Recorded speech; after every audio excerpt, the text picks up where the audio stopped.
Bonjour à tous et bienvenue. Il était le principal rival du président sortant Denis Sassou Nguesso. Guy Brice Parfait Colélas est mort au soir du premier tour de l'élection présidentielle des suites du Covid-19.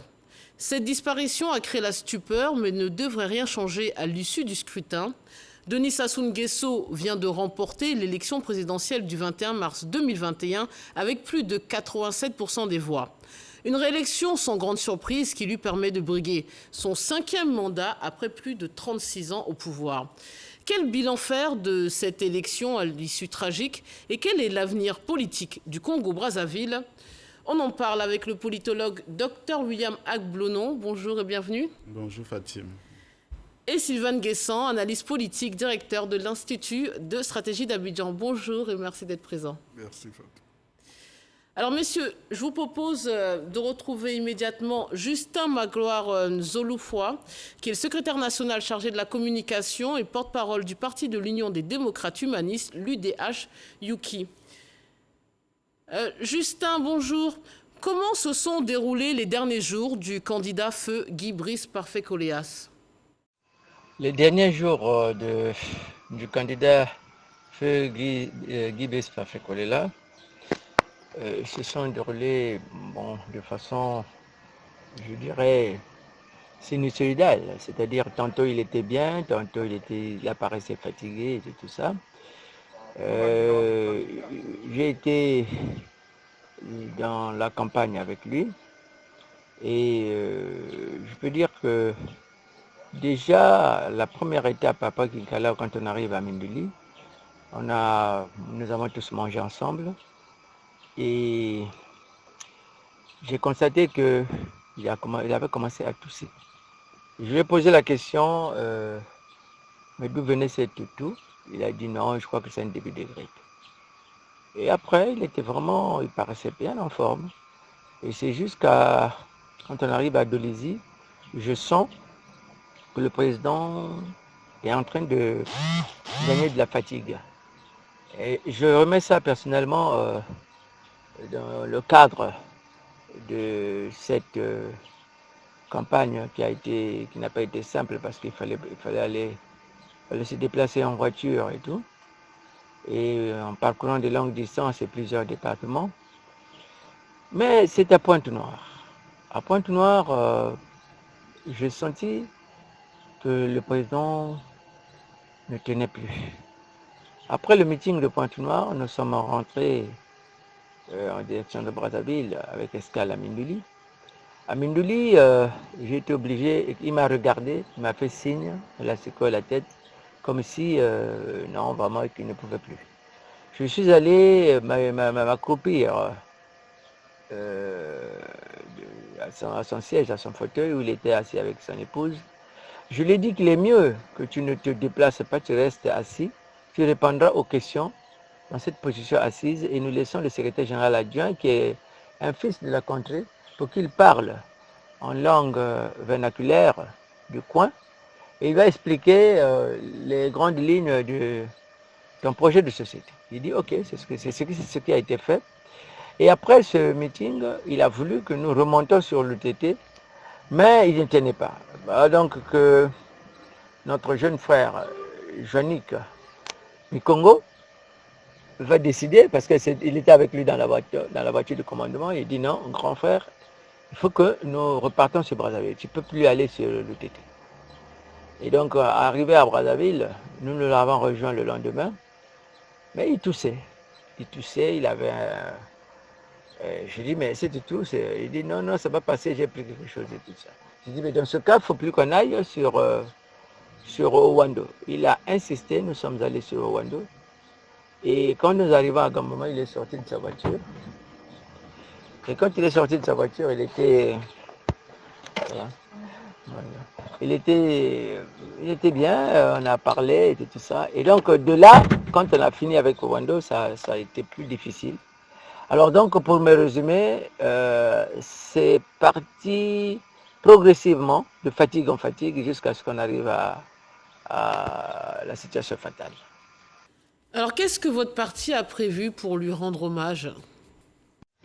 L'hommage notre président fondateur, le président national, ce n'est pas un hommage qu'on va faire de façon,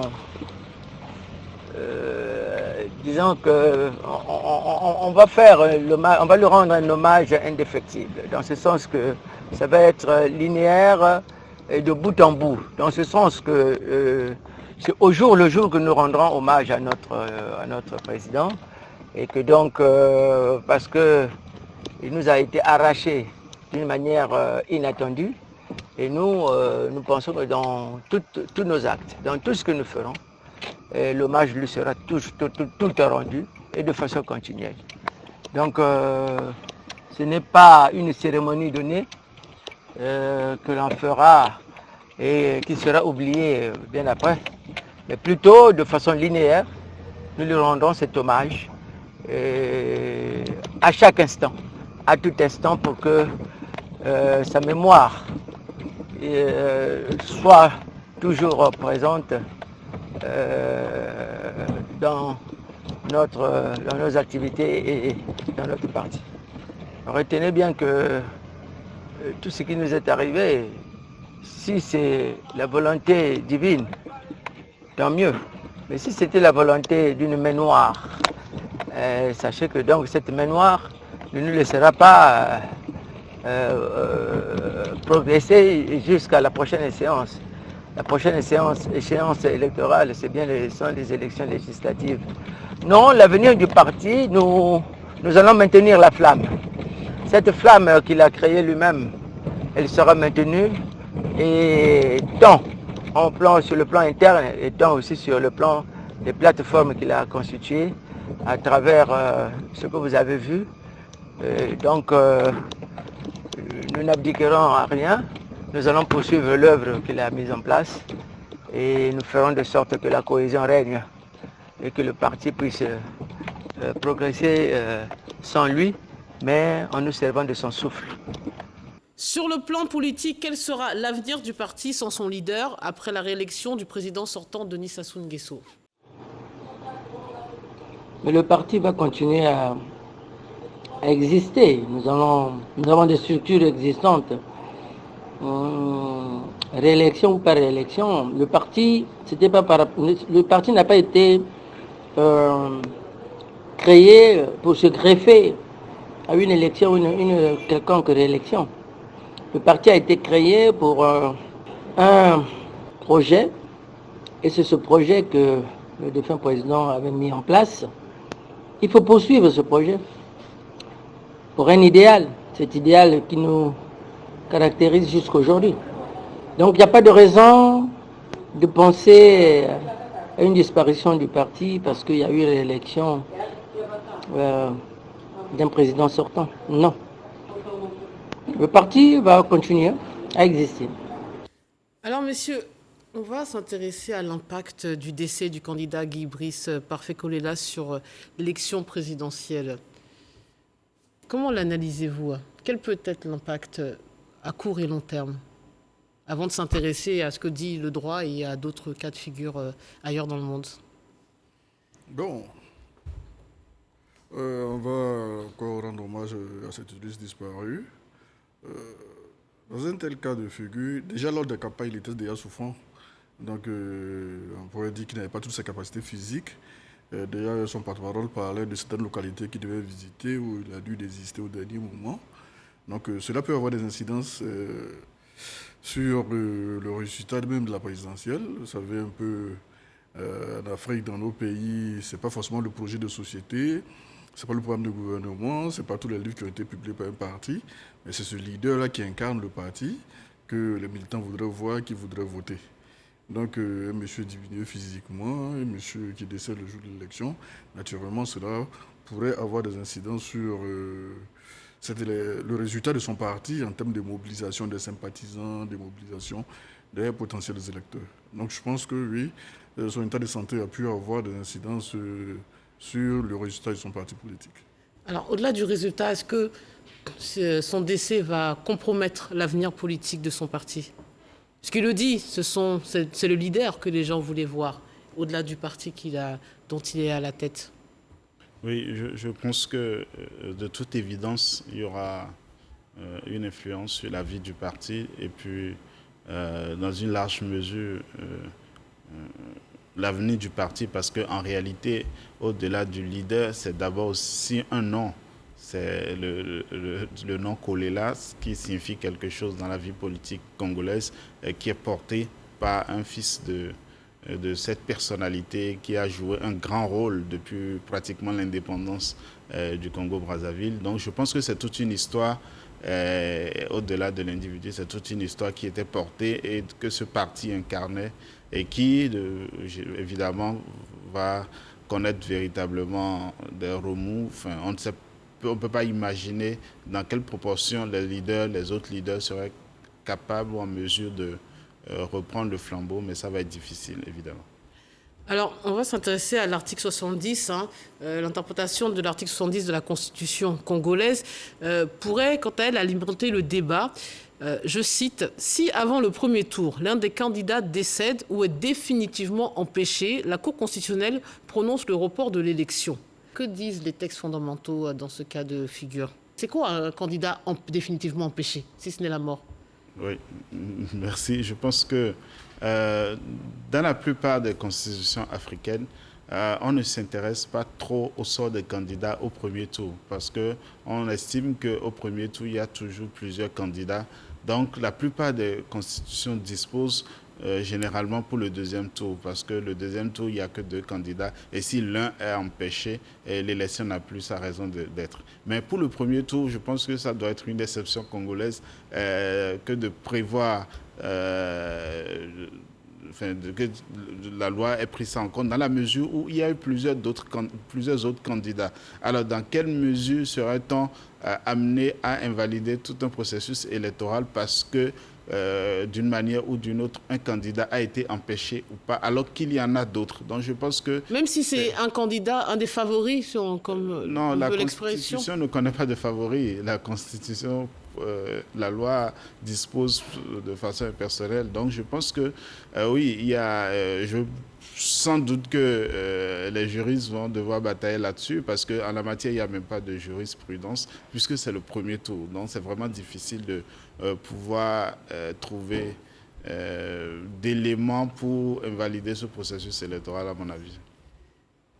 C'est sensiblement la même chose chez nous ici, l'article 46 du Code électoral du 8 avril 2020. Comme le disait mon collègue tantôt, c'est un peu ça. En cas d'empêchement avant le premier tour, ce n'est pas clairement défini.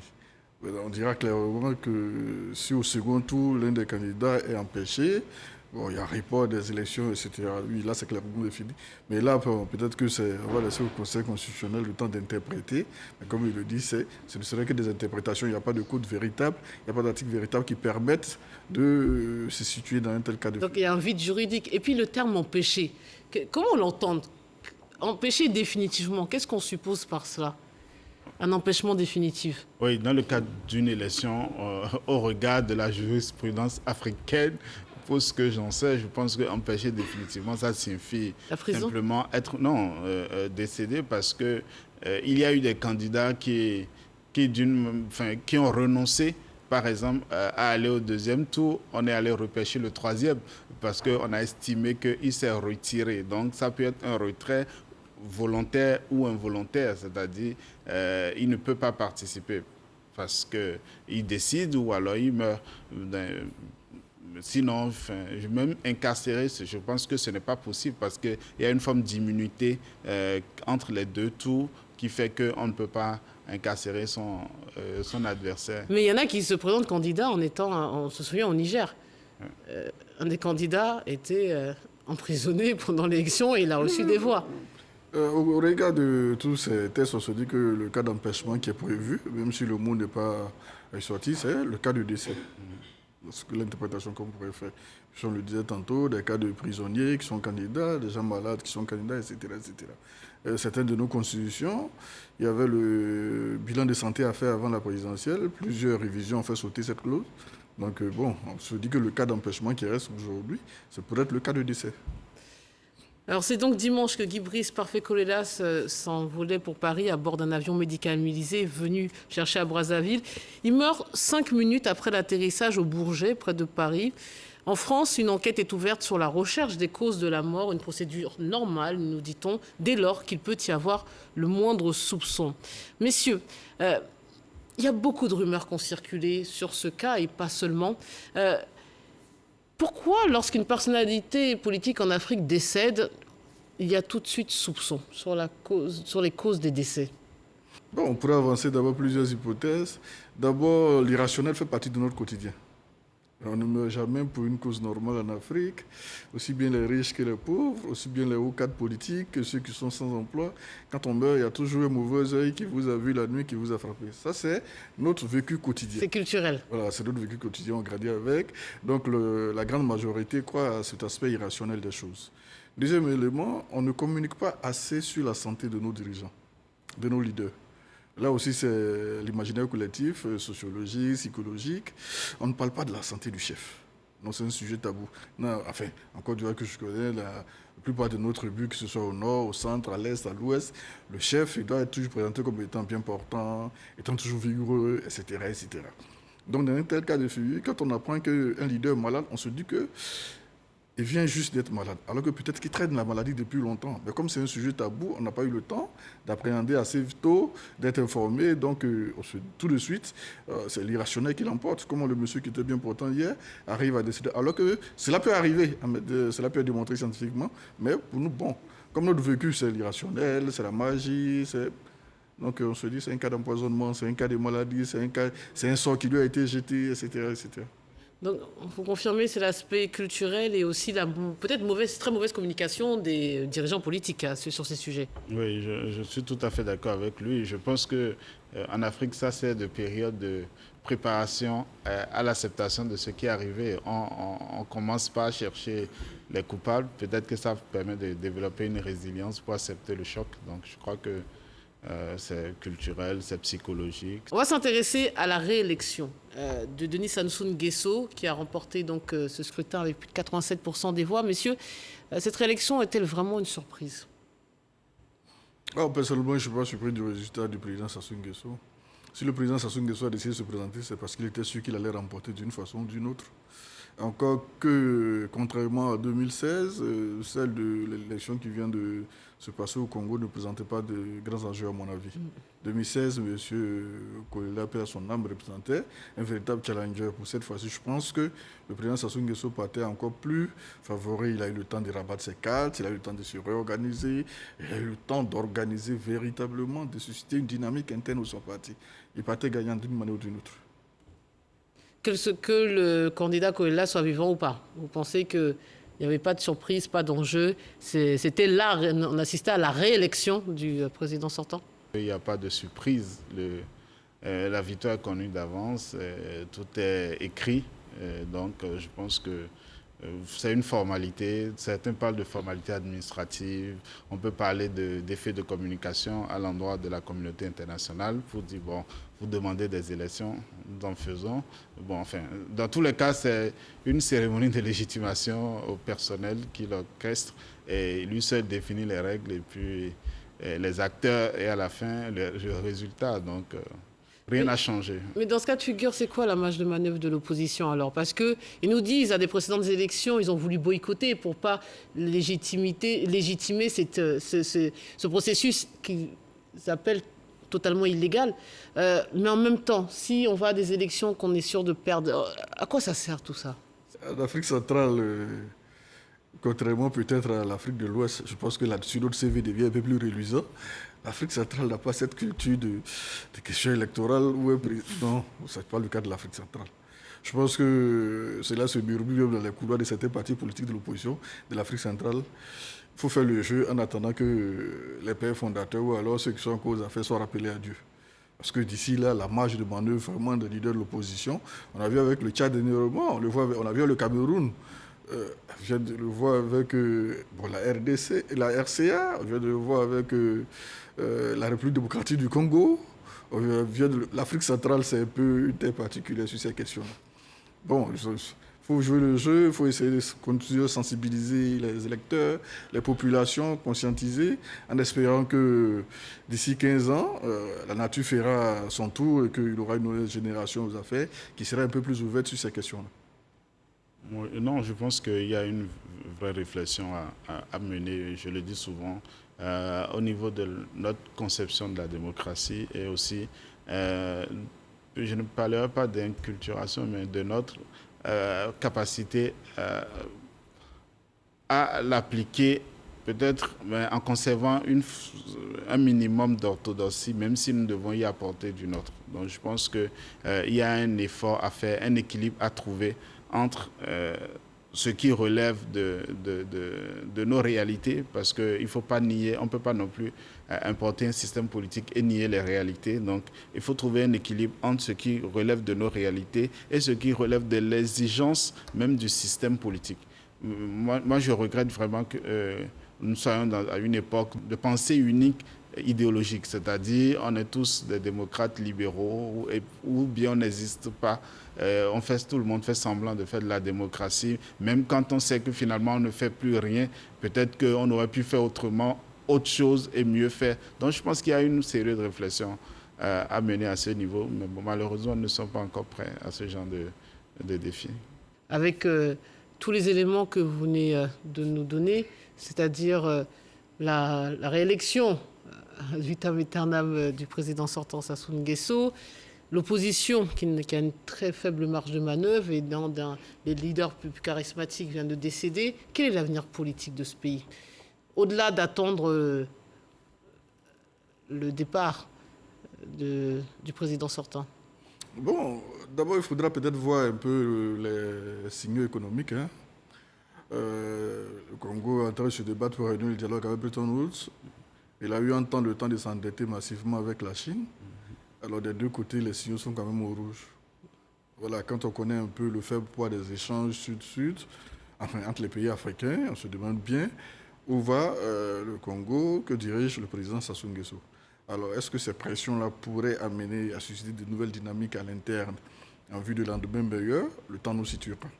Mais ce qui est du Congo, je pense que, bon, avec cette lourdeur économique de deux côtés, à l'intérieur, enfin, je veux dire avec les BRICS et puis Bretton Woods, la gouvernance actuelle du président Sassou Nguesso, qui, à mon avis, a dépassé quand même l'âge de la rupture, il va devoir continuer avec les mêmes méthodes, avec le même mode de gouvernance, l'État néo-patrimonial. On se demande où va la RDC, où va le Congo. C'est vrai que pour le moment, il y a ce qu'on appelle en griffe la stabilité, mais les lendemains, quand même, ne sont pas aussi, j'allais dire, de paraissent pas sous de beaux jours. Je pense que c'est un peu à l'image de tous les autres pays du continent. Il ne faut pas qu'on se voie à la face. Il faut simplement qu'on arrive à un décentrement, c'est-à-dire il faut qu'on se focalise moins sur ceux qui nous dirigent que les perspectives pour permettre à la jeunesse de s'épanouir, aux gens de pouvoir vivre heureux dans leur pays. Et que on se fixe moins sur la politique. Parce que j'ai l'impression qu'en Afrique, tout est lié à la politique et personne ne se pose les bonnes questions. On ne se pose pas les vraies questions. Normalement, enfin, dans un monde ou du moins dans un monde normal, qu'ils s'éternisent au pouvoir, ça ne devrait pas poser de problème si les gens vivaient mieux. N'oublions jamais que la plupart des pays développés ont connu aussi leur moment de monarchie. Et ce n'est pas leur développement n'est pas souvent le fruit de la démocratie. La démocratie est venue permettre de gérer ce développement acquis grâce à des systèmes qui se sont pérennisés au pouvoir. Donc, à un moment donné, il faut qu'on s'asseye, qu'on se pose les bonnes questions et puis qu'on trouve les moyens pour permettre de créer une gestion, une bonne gouvernance, même si on n'est pas d'accord avec celui qui est au pouvoir, même si celui qui est au pouvoir ne l'est pas démocratiquement, mais au moins que l'action publique, que les politiques publiques soient conduites de façon à promouvoir la bonne gouvernance et faciliter le développement et permettre que l'avenir se fasse en attendant qu'il veuille un jour, il veuille bien laisser le pouvoir un jour. C'est la fin de cette émission. Messieurs, merci pour vos éléments de réponse. On se quitte sur cette citation. Il y a quelque chose de plus fort que la mort, c'est la présence des absents dans la mémoire des vivants. de Jean d'Ormesson. Merci de nous avoir suivis. Bonne suite des programmes sur RTI 1 et à bientôt.